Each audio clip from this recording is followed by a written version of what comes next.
sedang ada di hari-hari yang terakhir dan gak cukup banyak waktu buat kita terus bermain-main dengan kekristenan dan iman kita.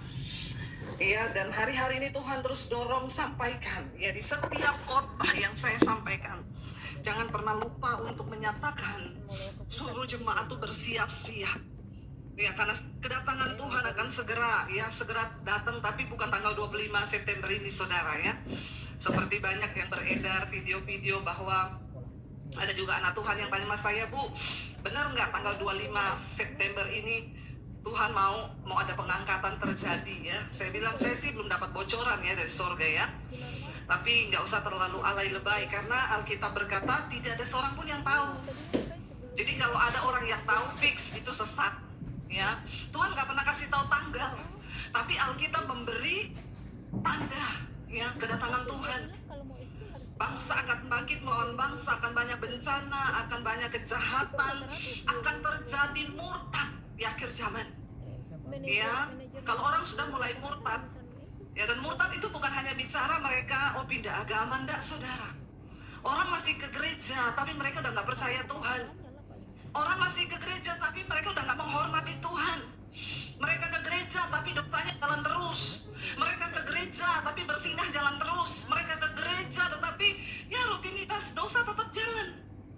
Ini tanda-tanda di akhir zaman. Orang tidak lagi menghormati Tuhan.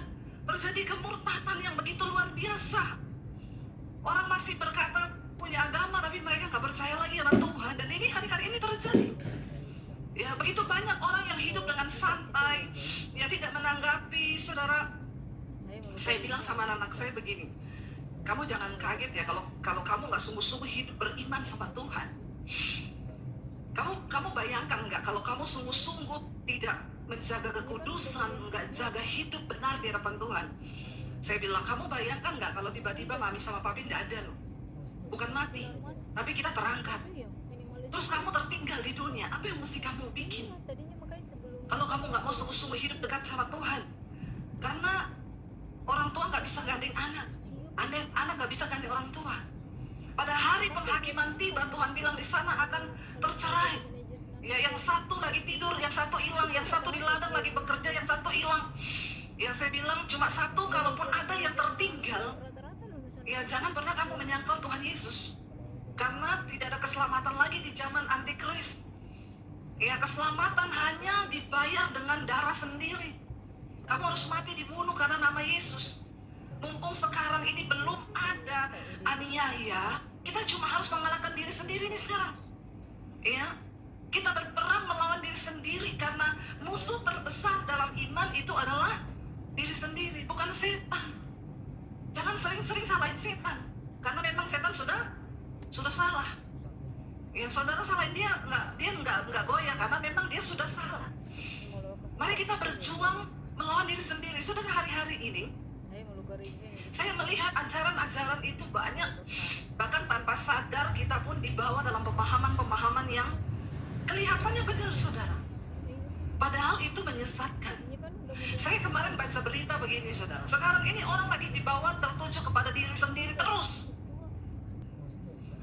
Saya kemarin baca berita, ya, survei membuktikan kalangan anak-anak muda sekarang, terutama Gen Z, itu mereka nggak punya tabungan. Bekerja, iya mereka bekerja, tapi tabungannya nggak ada. Kenapa? Karena mereka itu sekarang lebih memilih memberi self-reward. Di Jakarta itu, saudara, anak muda kerja dari Senin sampai Jumat, Sabtu mereka dugem. Karena dia bilang, ya aku harus memberikan self-reward dong. Gua kan udah capek kerja. Buat apa gua kerja? Kan buat gua nikmati. Karena gua layak untuk bahagia. Orang itu dibawa untuk mengasihani diri, menghargai diri. Sehingga apa-apa itu tertuju kepada diri. Ya. Kemarin saya nonton di Australia ada demo besar-besaran yang mereka itu menolak imigran, saudara, terutama untuk Asia. Kenapa ini terjadi? Karena di Australia itu orang-orang Asia sekarang di sana punya restoran, punya rumah, punya apartemen. Karena mereka bekerja, kalau bisa ambil 3 shift, 4 shift pun kalau ada dia ambil 4 shift. Kalau orang-orang di sana mereka kerja Senin sampai Jumat, Sabtu, Jumat malam tuh mereka sudah penuhi itu tempat dugem, mereka minum, mereka mabuk, mereka kasih self reward buat diri mereka. Sehingga ketika ada orang-orang Asia, orang Indonesia di sana banyak saudara punya resto, punya rumah, punya apartemen. Ya karena memang mereka bekerja keras dan mereka nggak mau lah terlalu kasih reward kepada diri sendiri. Ya kita bekerja untuk kita bisa ya save itu untuk hari tua kita, untuk apa, ada hikmat. Ya, dan ini mulai terjadi. Sekarang juga lagi heboh pembahasan tentang silver divorce. Saudara pernah dengar istilah itu ya? Perceraian di atas 50 tahun. Rambutnya udah silver kayak saya begini. Ya, tapi bercerai. Dan saudara tahu alasannya perceraian itu terjadi kenapa? Karena pasangannya itu nggak enak diajak ngobrol. Lalu ada sebuah statement yang berkata gini, ingat loh, kita ini pantas untuk bahagia. Kalau aku bertahan dengan pasanganku, aku ini tidak bahagia. Jadi aku akan lebih memilih bercerai supaya aku bahagia. Prinsip-prinsip dunia ini mulai masuk, saudara. Dan banyak orang Kristen yang beranggapan ini, iya tuh benar banget loh. Kita ini layak bahagia loh. Kalau kita punya pasangan yang gak bikin kita bahagia kan ya pilih cerai aja, karena kan gue gak bahagia sama dia. Hari-hari ini nilai-nilai firman Tuhan mulai bergeser dan digantikan dengan prinsip-prinsip dunia yang kelihatannya benar. Padahal itu semua bertentangan dengan firman Tuhan. Kita di Alkitab dilarang untuk mengasihani diri sendiri. Tapi dia bilang kalau mau Kenapa orang tidak bahagia? Karena dirinya merasa nggak puas. itu kan rata-rata Saya ini nggak cukup bahagia, nggak cukup diperhatikan, nggak cukup begini, nggak cukup. Sehingga ketika kita menuntut untuk diri kita, maka kita nggak akan pernah puas dengan keadaan. kemampuannya lah paling. Padahal Alkitab bilang begini, Rasul Paulus ngomong begini, saudara. Kita buka bersama 1 Tesalonika ya, 1 Korintus, maaf. 1 Korintus pasal yang ke 1 Korintus pasal yang ke-9, saudara, ayat yang ke-25 mulai. Lihat 1 Korintus 9 ayat 25 sampai 27. Apa yang Rasul Paulus katakan di sana? Kita baca bersama yuk. Tiap-tiap orang yang turut mengambil bagian dalam pertandingan menguasai dirinya dalam segala hal. Maka mereka apa? Berbuat demikian untuk memperoleh suatu mahkota yang fana. Tetapi kita apa, saudara? Untuk mahkota yang abadi, saudara. Lalu dikatakan di sana, coba saudara baca yang selanjutnya. Ya, dan dia bilang, aku ini bukan petinju yang sembarang memukul, bukan pelari yang berlari tanpa tujuan. Ayat 27 dia berkata apa? Tetapi dan menguasainya seluruhnya supaya apa? Kalau mau S2 kalau mau jadi manajer Iya, saudara, Rasul Paulus berkata, saudara, dia bilang, aku ini manajernya orang ya, rata-rata melatih tubuhku dan menguasainya seluruhnya supaya jangan setelah aku memberitakan Injil, aku ini ditolak sama Tuhan. kemampuannya lah paling. Dia menggambarkan bahwa kehidupan kekristenan iman kita itu seperti orang yang sedang berada di dalam gelanggang pertandingan. Sama cuman ya kan Dan dia bilang semua orang yang sedang berada dalam gelanggang pertandingan harus menguasai diri. Ya, menurut ukuran iman kita menguasai diri. Mereka itu berbuat demikian untuk memperoleh mahkota yang fana. Dia menggambarkan kalau dalam sebuah pertandingan gelanggang benar, orang mau ikut lomba lari, saudara, dia harus mengikuti setiap aturan yang berlaku. Nggak boleh seenak-enaknya sendiri. Orang kalau mau ikut lomba lari, maka dia harus melatih diri. Kan nggak mungkin besok tiba-tiba saya daftar ikut lomba lari maraton. Gila nggak saya?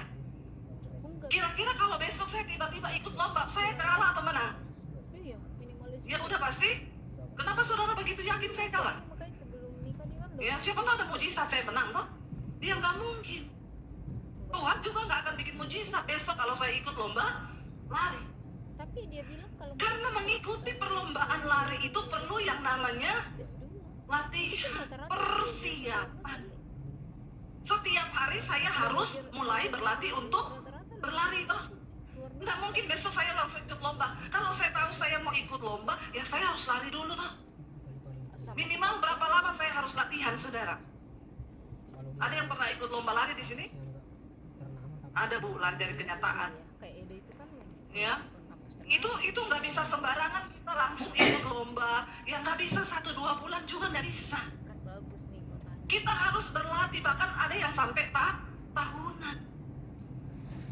Dilatih dulu, di ini dulu, ya. Saya harus mengikuti aturan-aturannya dan memang ada ya kualifikasinya untuk ikut lomba lari itu. Kita dicek kesehatannya dan semua orang yang mengikuti, yang masuk dalam arena gelanggang pertandingan menguasai diri, mengikuti aturan. Iya. Ada orang ikut lomba lari datang pakai sepatu roda, saudara. Ya, saya mau ikut lomba lari. Loh, tuh harus pakai sepatu roda. Ya terserah saya, boleh ikut? Mas, Ya kagak lah. minimalis. Ini lari, bukan sepatu roda. Iya. Kalau kita ikut aturan perlombaan, pertandingan, kita harus ngikuti apa yang sudah ditetapkan. Nggak tahu. Ya kamu mau lari pakai sepatu? Lari. Tapi dia bilang Larinya juga tetap di dalam trek. mau jadi manajer. Nggak boleh keluar lewat jalan Itu pintas. kan rata-rata S2. Walaupun kau tahu ada jalan pintas yang lebih dekat, tapi nggak boleh. Manajernya orang Ada trek larimu di situ. luar negeri katanya.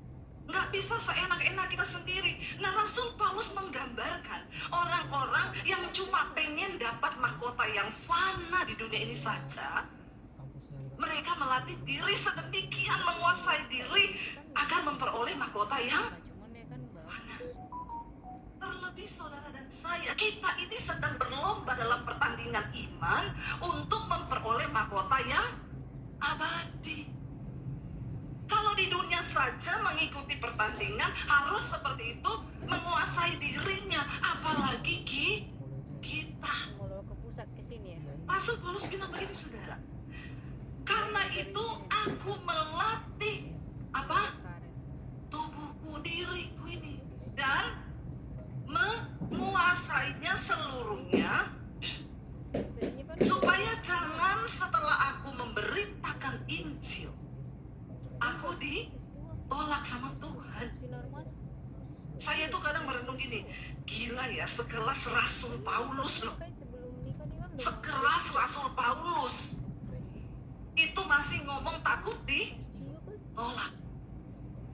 Siapa Rasul Paulus? Orang yang mengabdikan hidupnya habis-habisan untuk Itu kan Tuhan. rata-rata S2 lulusan luar negeri. Dia bilang setiap hari aku berada dalam bahaya maut karena nama Yesus. Luar negeri katanya. Aku karam kapal, aku dipenjara, aku disesah, aku dianiaya, aku menderita sepanjang hari, aku berada dalam bahaya maut, hampir mati, itu cuma karena nama Yesus. Iya. Itu masih ngomong, aku melatih tubuhku dan menguasainya seluruhnya supaya jangan ditolak waktu Tuhan datang. Nah, kita ini orang Kristen, enak banget.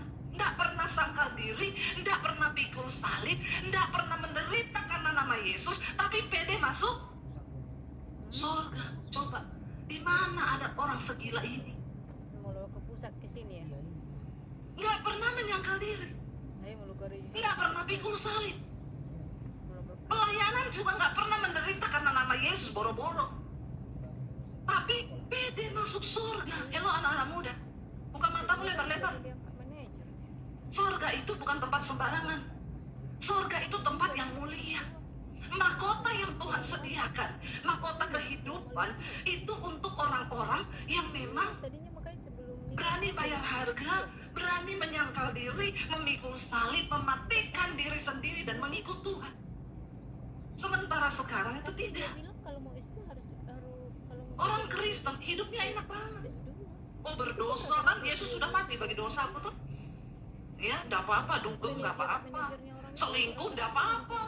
Ya, karena Tuhan sudah mati bagi dosaku yang kemarin, yang sekarang, dan yang akan datang. Berat banget ya? kemampuannya lah paling. Enak sekali. Enak.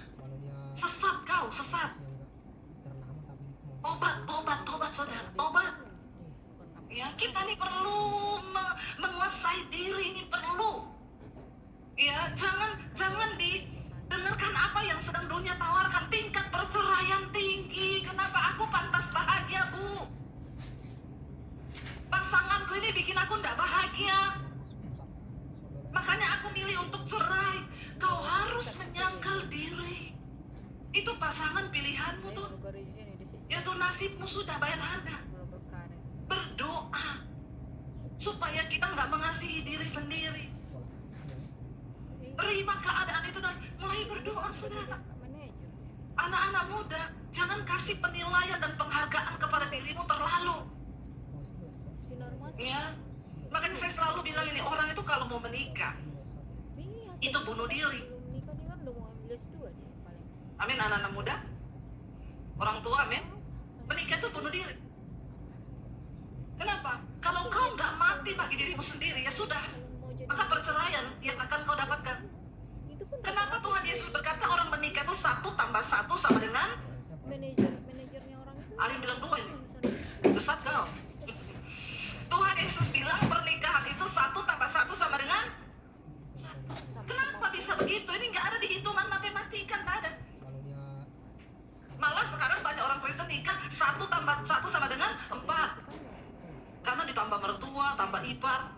Ya belum lagi ipar adalah maut. Tuh. Aneh-aneh, saudara. Padahal Yesus bilang 1 tambah 1 1. Kenapa? Karena suami harus mati setengah dari dirinya. Istri harus mati setengah dari dirinya. Baru bisa jadi 1. Makanya menikah itu bunuh. Sudah siap bunuh diri? kalau ke pusat ke sini ya. Halo. Nikah itu bunuh diri. Saya mau kerja di sini. Aku harus matikan diriku. Makanya ada firman, ada ayat, ada lagu yang bilang, ku telah apa? Iya. Mati dan tinggalkan cara hidupku yang lama. Kalau kau nggak mati bagi dirimu sendiri, nggak bisa, saudara. Sinar mas. Ya, mari kita mati bagi diri kita sendiri. Iya. Rasul Paulus bilang kita berada di dalam gelanggang pertandingan. Dan dia bilang begini, Pasti kan. dan semua peserta harus ikut Dia bilang kalau mau berlari. harus Saudara mau atau tidak, saudara setuju atau tidak, saudara suka atau tidak, engkau siap atau tidak, engkau harus berada di gelanggang pertandingan dan engkau harus berlari. Luar negeri katanya. Jangan punya iman yang biasa-biasa saja. Kita hari-hari ini, saudara, buka TV, buka media itu beritanya, ya, kalau enggak peperangan, kalau enggak pembunuhan, ya, kemarin aja shock Amerika ya kehilangan satu tokoh, Charlie Kirk itu ditembak mati, saudara. Dia seorang influencer yang sangat radikal memberitakan kebenaran. Ya, no LGBT, no aborsi, semua nilai-nilai kekristenan yang bergeser di Amerika diluruskan sama dia. Ya, saya juga bertanya, kenapa Tuhan izinkan dia mati ya? Mau ke pusat ke sini ya. Padahal pemberitaan itu banyak orang bertobat, saudara. Saya mau kerja di sini di Secang. Ya, tapi sudah selesai. Mau berkarir. Tugasnya sudah selesai. Nah, kita ini, saudara, kita harus berjuang. Sekarang tuh buka TV. Ya, kalau di Amerika pembunuhannya ditembak mati. Dia lagi membahas soal penembakan massal loh di Amerika. Lagi ditanya, menurut Anda bagaimana penembakan massal? Dia baru mau jawab tiba-tiba ya, Iya, tadinya makanya sebelum langsung nikah meninggal di udah tempat. S2 dia paling. Saya tuh bertanya sama Tuhan juga, kenapa Tuhan ya Tuhan izinkan gitu. Tapi dia bilang Lain lagi di Indonesia beritanya, mati di lakban. S2. Lebih keren, saudara. Rata-rata S2. Di lakban. Lalu beritanya Manajer dia melakban dirinya sendiri. rata-rata lulusan itu luar negeri katanya. Ya, tidak terbukti ada pembunuhan, tapi dia melakban dirinya sendiri karena sakit jiwa. Sama kemampuannya lah paling. Lalu terjadi lagi beberapa waktu kemudian ada kepala bank yang dibunuh di lakban. Kayak Edo itu kan Hati-hati kalau lihat lakban sekarang. mana kan bang. Tolong lakban-lakban di rumah itu diungsikan ya. Karena kayaknya kata-kata lakban ini di Indonesia ini menakutkan sekarang. Ya, akhirnya ditiru motifnya. Ya, ditemukan mati di lakban. Jangan ditiru, ini adegan berbahaya. Ya, jadi ibu-ibu tolong jauhkan lakban dari rumah ini. Kita nih buka berita, lihat TV sekarang ini, aduh. Ya, saya tuh dikasih tahu Tuhan sekarang itu harus banyak-banyak nyanyi, saudara, banyak-banyak memuji Tuhan supaya kita ini nggak sakit jiwa. Karena kalau dengar berita ini sekarang, benar Tuhan Yesus berkata begini, di hari-hari yang terakhir kamu akan mendengar berita-berita yang menakutkan tentang perubahan alam, iklim, nanti akan terjadi begini, tentang kejahatan. Dan Tuhan Yesus loh yang ngomong gini, dan akan banyak orang yang mati ketakutan mendengar berita-berita itu. Baru dengar sudah mati. Itu kan rata-rata lulusan luar Baru dengar toh ini belum apa-apa, saudara. manajer Yang kita lihat-lihat ini belum apa-apa. Ini baru permulaan dari penderitaan zaman akhir. Tuhan bilang akan ada tanda yang lebih hebat. Nanti di langit itu akan ada tanda, dan banyak orang akan datang memakai nama Yesus. Penyesatan akan terjadi. Sekarang ada, saudara, penyesatan. Banyak orang ikut di sana. Kristen penyesatannya, pendeta. Perjamuan kudus ditetesin darahnya pendetanya. Apa ini? Mirip Dracula pendetanya. Jemaatnya harus minum tetesan darahnya. Ini sekte yang mengerikan, tapi mereka pakai nama Yesus. mau ke pusat. Jangan pernah mengagungkan pendeta. Amin.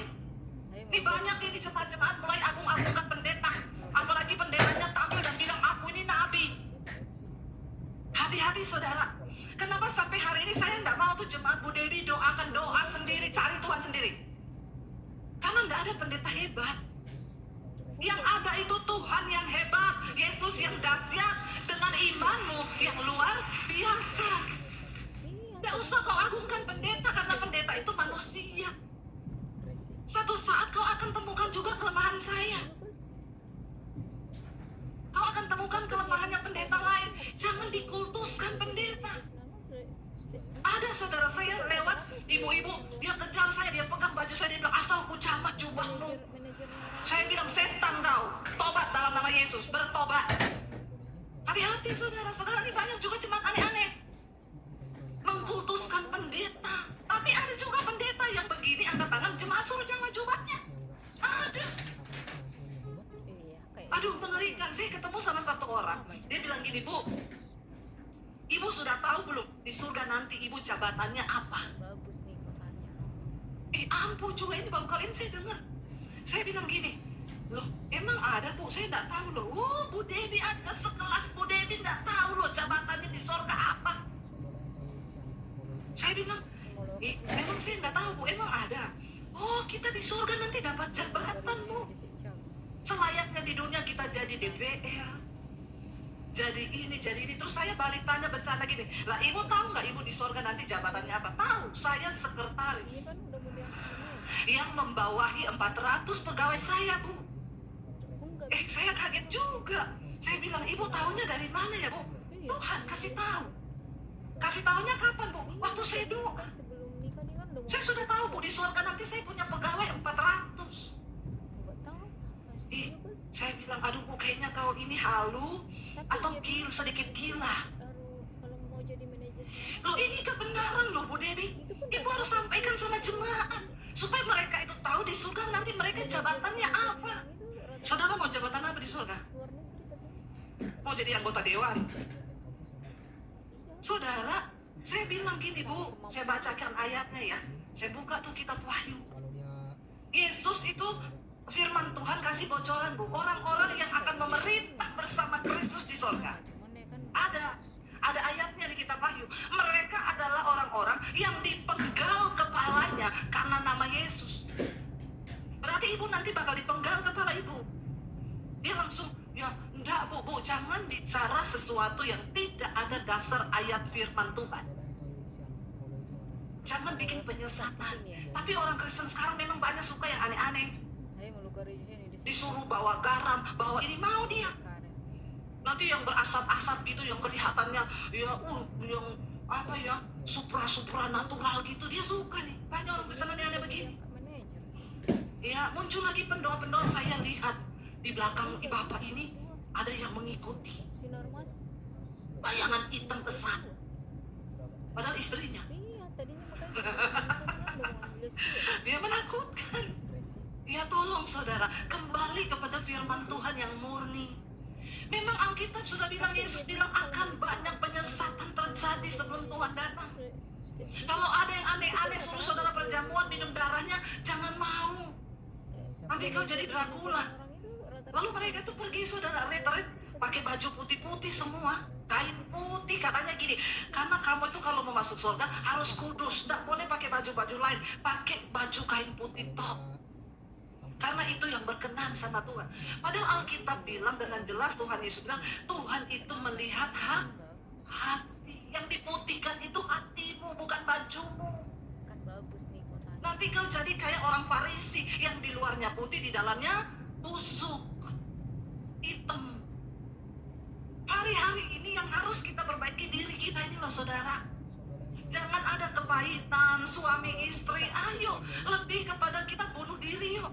Aku nih egois. Aku akan belajar tidak menuntut dengan pasanganku. Aku akan belajar gini, aku akan belajar gini. Banyak bertobatlah kita ini.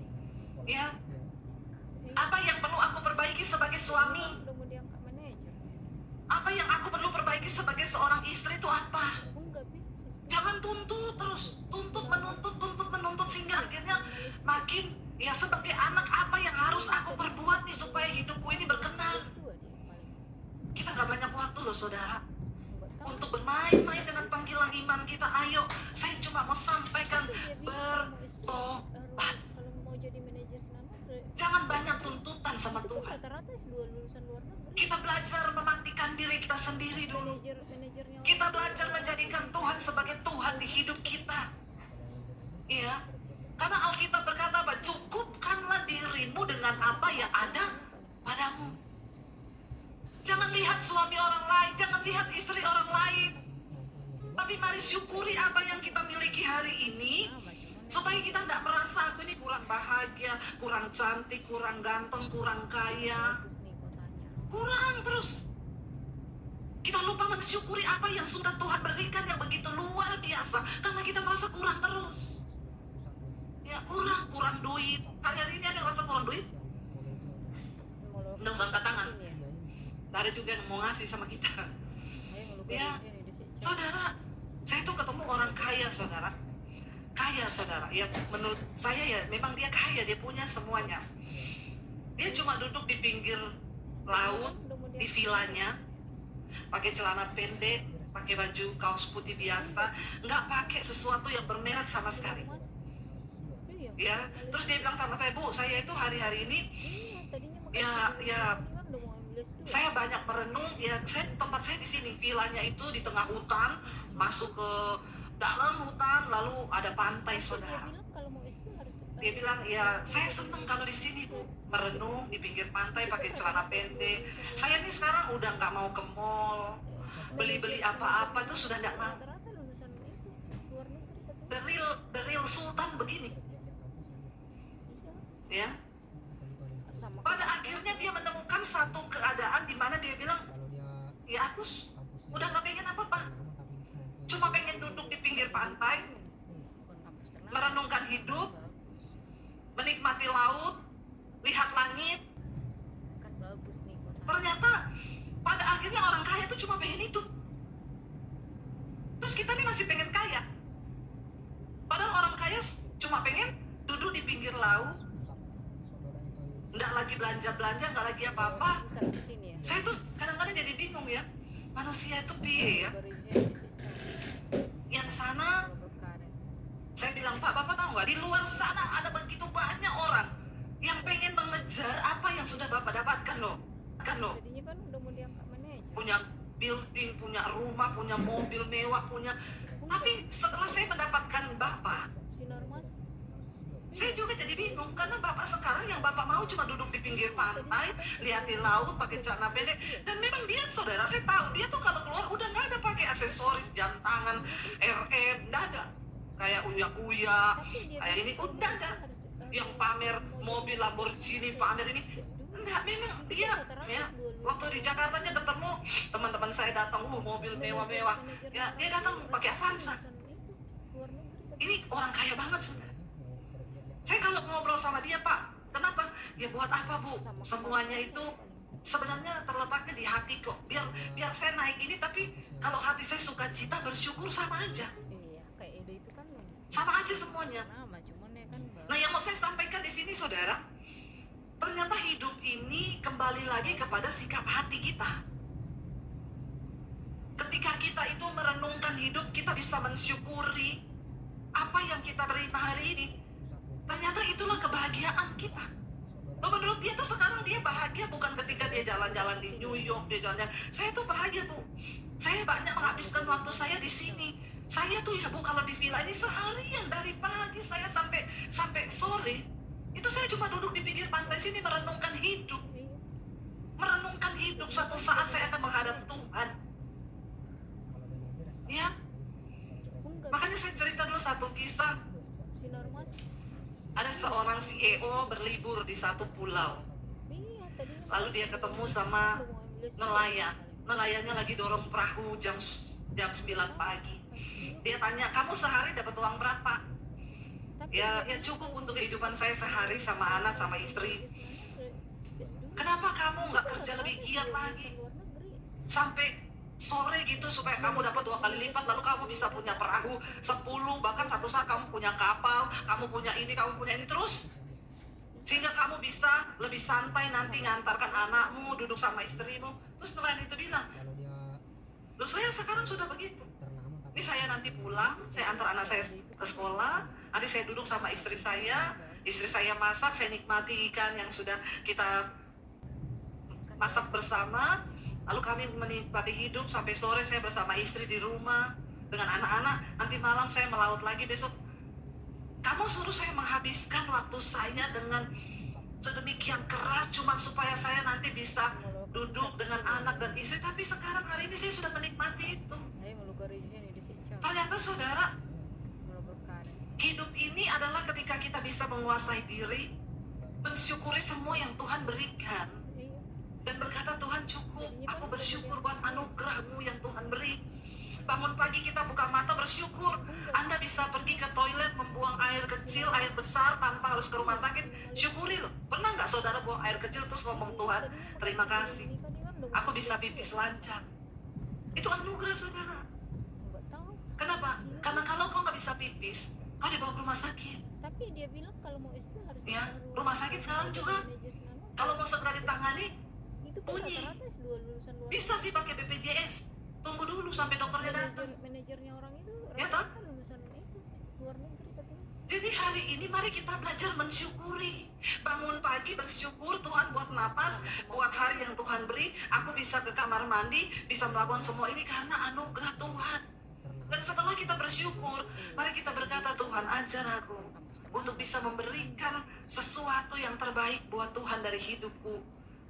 Mari kita belajar saudara supaya waktu Tuhan datang, hidup kita ini sungguh-sungguh didapati Tuhan berkenan.